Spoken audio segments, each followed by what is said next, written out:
Hi! Ready to get a little smarter? Do you know what this means?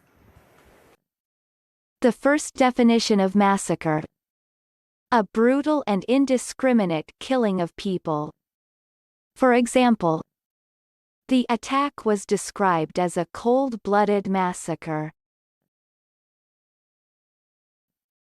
American pronunciation: massacre, massacre. Repeat the word after me. As you repeat the word, keep the definition in mind to train your brain to master it. Massacre. Say, massacre. Massacre means brutal killing. Massacre. Massacre.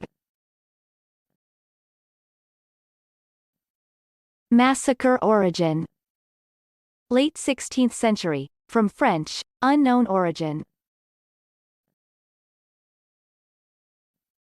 Practice.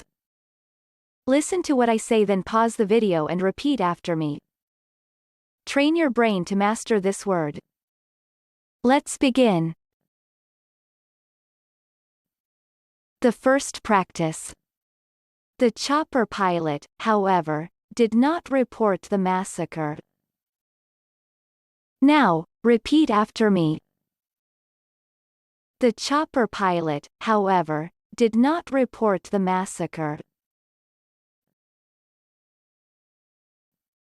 The second practice. Nothing else can describe such brutal massacres, such wanton destruction. Now, repeat after me. Nothing else can describe such brutal massacres, such wanton destruction. Good job! Now you're way smarter. Subscribe right now and learn another new word every day.